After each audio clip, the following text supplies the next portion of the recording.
Ser podcast.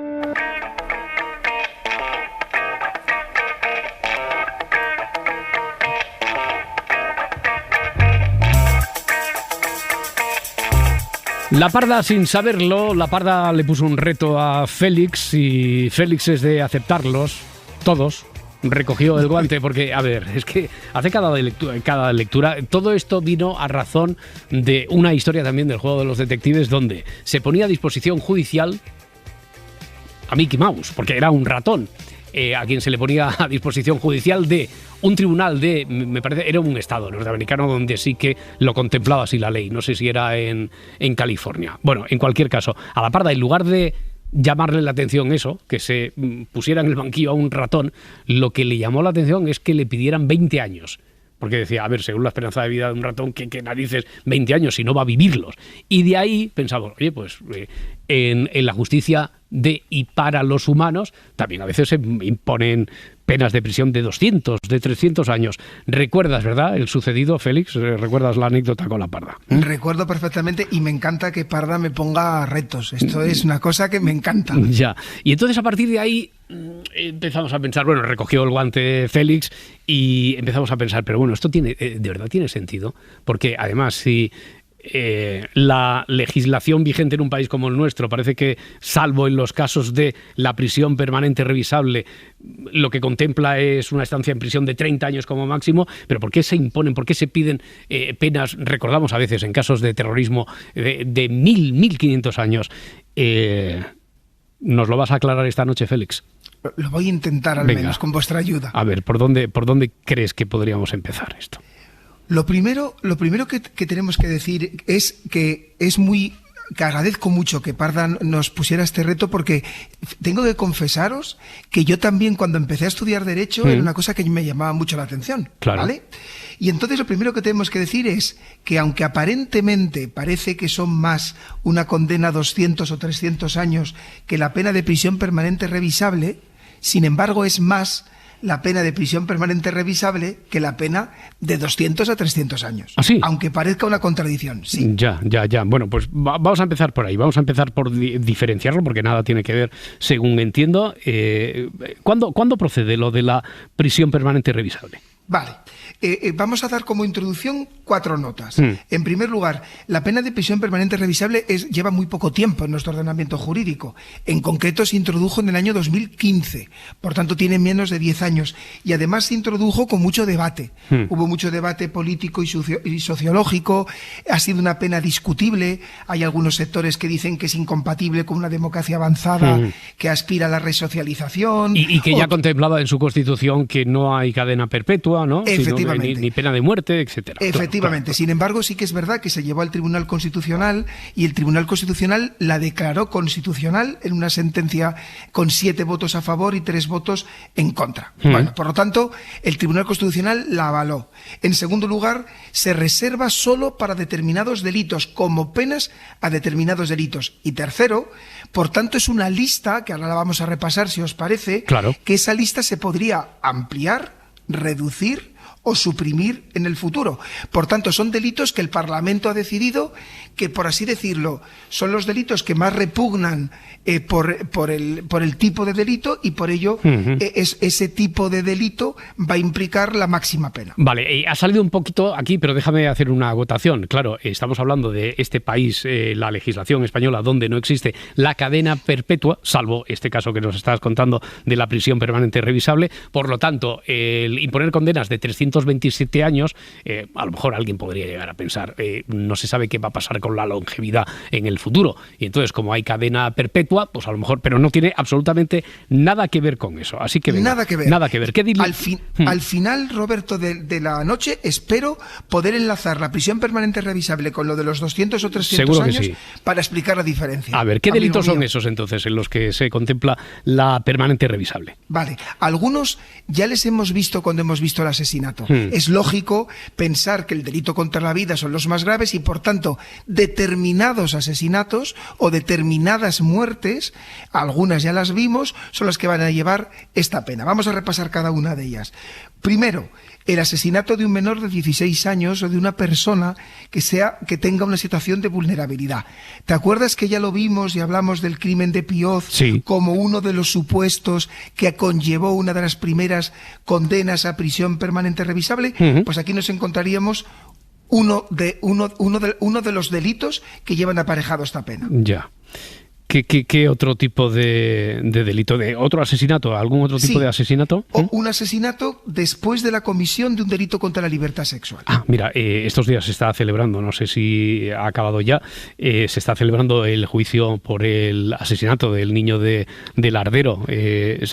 Creo recordar que se pide ahí para él la prisión permanente revisable, ¿no, Félix? Efectivamente. Vale. Por eso lo que tienen que saber los oyentes, por tanto, es que la petición de la pena de prisión permanente revisable no es algo caprichoso o al azar, sino que tiene que ser en determinados delitos, como este terrible delito que se imputa al acusado, donde que permite, que avala a que el Ministerio Fiscal o las acusaciones puedan pedir esta pena. Ya, y en casos de terrorismo, bueno, no sé si está tipificado así o como organización criminal, ¿se contempla de alguna manera también para esos casos? Efectivamente, pero fijaros que en estos casos se da un paso más. Se puede solicitar pena de prisión permanente revisable tanto para el asesinato como para el homicidio. Aquí, en ambos casos, por el mero hecho de que se cometa en el seno de una organización criminal, en ambos casos se puede solicitar la pena de prisión permanente revisable. Ya, es que estaba recordando, Félix, a los terroristas de los atentados de Barcelona y Cambrils, de agosto, del 17 de agosto, año 2017, que recuerden, no se les condenó, no les condenó la Audiencia Nacional a pena de prisión permanente revisable. Es muy interesante lo que tú estás diciendo, porque nos va a permitir, muchas veces, claro, evocamos el recuerdo de unos hechos como estos mega terribles atentados del 17 de agosto del 2017 y efectivamente la Audiencia Nacional condenó a los acusados apenas entre 53 y 8 años, pero fíjate que les condenó por organización terrorista y tenencia de explosivos, pero les absolvió por los homicidios. Si te parece... si me lo permites, Roberto, podemos poner en contexto a los oyentes. Sí, por favor. Sí, yo creo que Perfecto. es suficientemente interesante este caso. Perfecto. Cuéntame. Vamos a poner un poco en contexto a lo que sucedió, porque seguro que todos lo recordamos, pero a lo mejor es inconveniente dar los datos concretos. Sobre las 16:30 horas de ese infausto 17 de agosto del 17, una furgoneta irrumpe por la zona de las Ramblas, que los que vivimos aquí y muchos que no vivimos aquí lo conocemos y sabemos que es uno de los lugares más emblemáticos de Barcelona y con más turismo, y en un recorrido tremendo, zigzagueante de 800 metros, esa furgoneta embiste a decenas de personas. Un total de 14 personas fallecen como consecuencia del atropello múltiple perpetrado por una persona que logró darse a la fuga y que fue finalmente localizado por los Mossos y abatido en una zona de viñedos del Penedés. Es verdad que esta persona, el que hace este atropello, mientras la policía andaba tras los pasos, en su huida mata a otra persona, al que roba el coche, y el resto de los miembros de la célula terrorista que preparaban cometer un segundo ataque, la noche del 17 al 18 de agosto, irrumpieron, si recordamos, al volante de un coche en el paseo marítimo de Cambrils, y 5 miembros de la célula terrorista se toparon con un control policial, les atacaron con cuchillos y hachas, a los gritos de Alá es grande, y se abalanzaron sobre los policías, que les abatieron y murieron todos. ¿Qué quiero decir con esto, Roberto? Que los autores materiales de aquel atropello masivo en realidad ya fueron abatidos en esos dos escenarios diferentes, ¿no? Por la policía. Vale. Eso es. ¿Qué sucede? Que a estas personas, a las personas a las que se enjuició, no se les pudo acreditar, la sentencia no pudo acreditar que eran autores, algunas acusaciones defendían que eran autores intelectuales, que no materiales, lo cual hubiera permitido también su condena con la pena de prisión permanente revisable, pero la Audiencia Nacional consideró que no se podía probar que conocieran o que tuvieran conocimiento estas personas de que el resto iban a cometer los terribles hechos que cometieron, y por tanto les consideraron miembros de la organización terrorista, pero no autores intelectuales de los atentados. Claro. Bueno, si te parece, a ver, como tengo por aquí el listado de aquellos casos crímenes en los que se puede pedir la prisión, en los que se puede aplicar la prisión permanente revisable, veo aquí en el cuarto asesinatos múltiples, cuando se condena por el asesinato de más de 2 personas, ¿no? Sí. Quinto, matar a un miembro de la corona, rey, reina, príncipe o princesa de Asturias. Sexto, asesinato de un jefe de Estado extranjero que se encuentra en España y tenga protección por tratado internacional. Y me quería detener en el séptimo punto, el genocidio y los crímenes de lesa humanidad, porque también nos lleva, desde luego, nos conecta directamente con algo que tiene mucho que ver con la actualidad. Las terribles imágenes de los cadáveres de civiles que fueron hallados en Bucha después de que las fuerzas ucranianas pudieran recuperar el control de esa ciudad que está a las afueras de la capital, a las afueras de Kiev, después de haber estado bajo el poder del ejército ruso, y que son imágenes, yo imagino que todos las hemos visto, lamentablemente, que han dado la vuelta al mundo, escenas similares que se repitieron también en otras localidades de Ucrania, tras lo cual líderes mundiales han hablado de un posible genocidio, y entre ellos el presidente de Estados Unidos, Joe Biden, y que se va a pedir, desde luego, que se impute a Putin como criminal de guerra.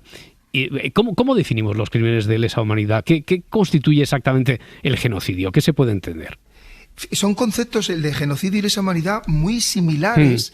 Lo primero es que nos hacen sentirnos orgullosos de que el derecho penal, como vemos, ¿no?, está pendiente de cualquier crimen tremendo que se cometa contra la humanidad, porque el Código Penal es la respuesta de que hay cosas que no pueden pasar y que si pasan, todos los operadores jurídicos van a poner toda la carne en el asador para castigar a los responsables. La diferencia entre genocidio y lesa humanidad es una diferencia muy sutil. En ambos, fijaros que el sujeto, o sea, la víctima es una colectividad de ciudadanos. Esa es la diferencia con un asesinato o un homicidio normal.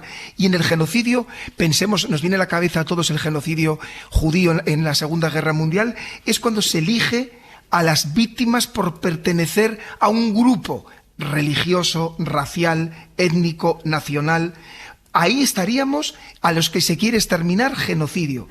Y cuando lo que se hace es elegir a un colectivo de personas no por su pertenencia a un colectivo, sino por miembros de una colectividad, como por ejemplo lo que pasa en Ucrania, sería lesa humanidad.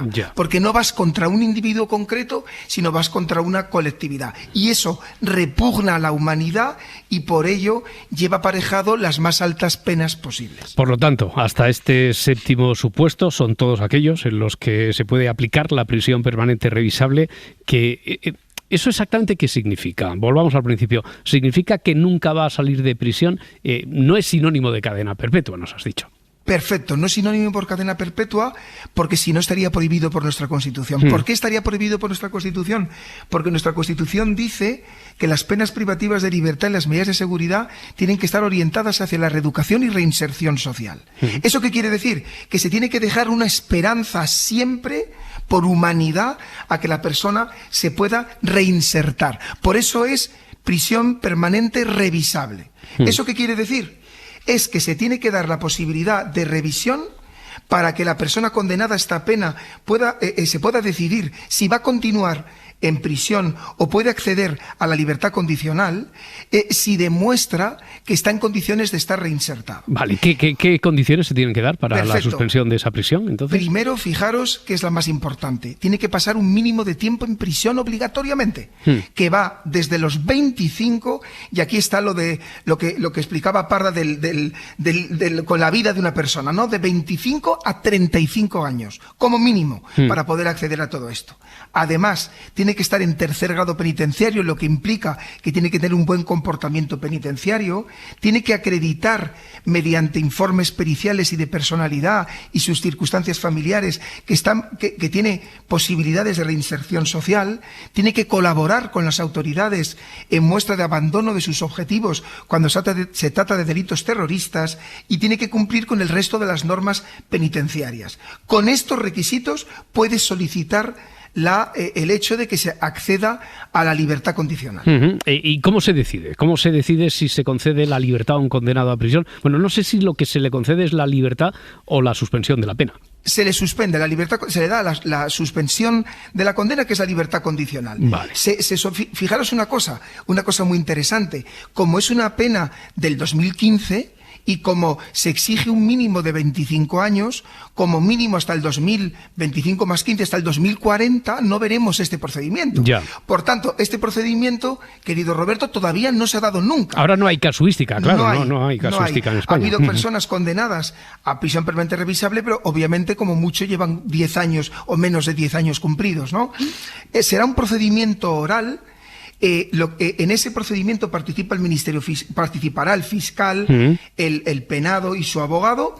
Tiene que acreditarse todo esto, y si esto es muy importante para que la pena sea válida constitucionalmente, si se le dice que no, cada 2 años esta persona podrá volver a solicitar otra vez la revisión. Claro, pero que esto no pasará en España como mínimo hasta 2040. Esto son matemáticas, no hay otra cosa. Oye, y bueno, ahora viene el kit de la cuestión. Todo esto ahora nos lo tienes que comparar con la pena, una persona condenada a 300 años, porque nos has dicho que son cosas diferentes, pero se parecen mucho. Se parecen mucho. Hay un caso, ¿te acuerdas que ha habido hace poco un condenado a 300 años de cárcel, un pederasta en España? Sí, el pederasta de Instagram, ¿no? Creo recordar que al menos periodísticamente hemos conocido el caso, sí. Efectivamente. En este caso, fijaros la diferencia, La Audiencia Provincial de Madrid condena casi a 300 años de cárcel al considerado el pederasta más peligroso de España por abusos sexuales a más de una veintena de niños de entre 14 y 13 años por difundir sus imágenes en una red pedófila en Europa, ¿vale? El modus operandi de este agresor consistía en ganarse la confianza de los padres de las niñas, se ofrecía para llevarlas y recogerlas del colegio y tras ellos las llevaba a su domicilio donde perpetraba vejaciones y las grababa en diferentes estancias. Un asunto horrible. ¿Qué diferencia hay aquí? Fijaros que la diferencia con los asuntos de prisión permanente revisable es que en prisión permanente revisable era un hecho con mucha pena y aquí son muchos hechos.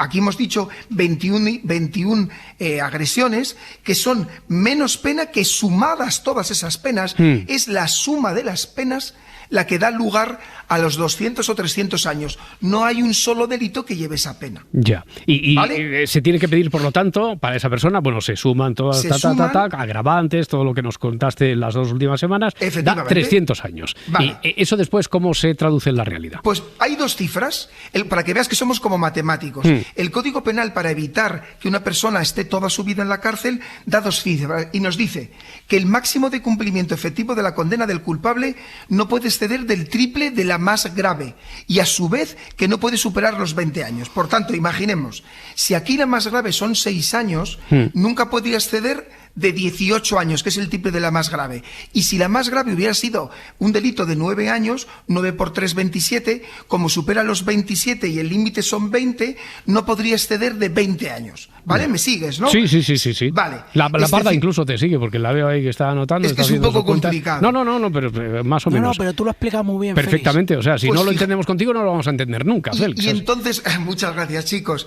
Y entonces me diréis, ¿y por qué está el límite de los 300 años? Eso, ¿qué utilidad tiene? ¿Qué utilidad tiene lo de los 300 años? Fíjate qué dice el Código Penal. Para que veas que se intenta buscar una pena justa entre la proporcionalidad y la reinserción social. Dice el Código Penal, si a consecuencia de las limitaciones la pena a cumplir resulta inferior a la mitad de la suma de la que le hubieran correspondido, por ejemplo, aquí daba 180, dice: el juez o tribunal sentenciador puede acordar que los beneficios penitenciarios, los permisos de salida, el acceso al tercer grado o el cómputo del tiempo para libertad condicional se refiera no al límite de 20 años, sino a la totalidad de las penas impuestas.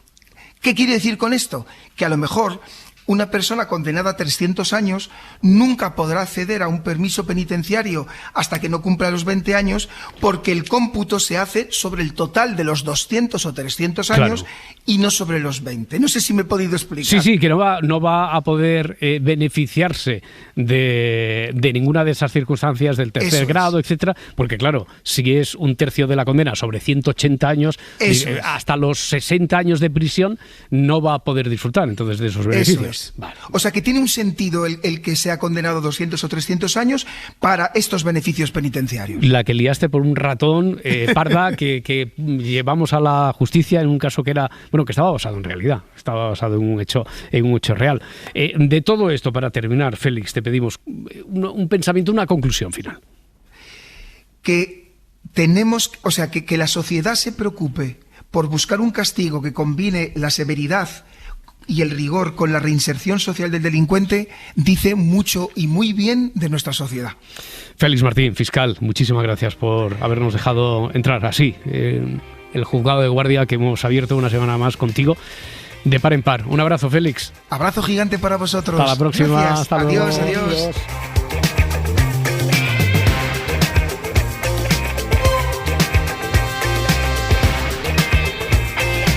Para no perderte ningún episodio, síguenos en la aplicación o la web de la SER, Podium Podcast o tu plataforma de audio favorita. Cadena SER. La radio.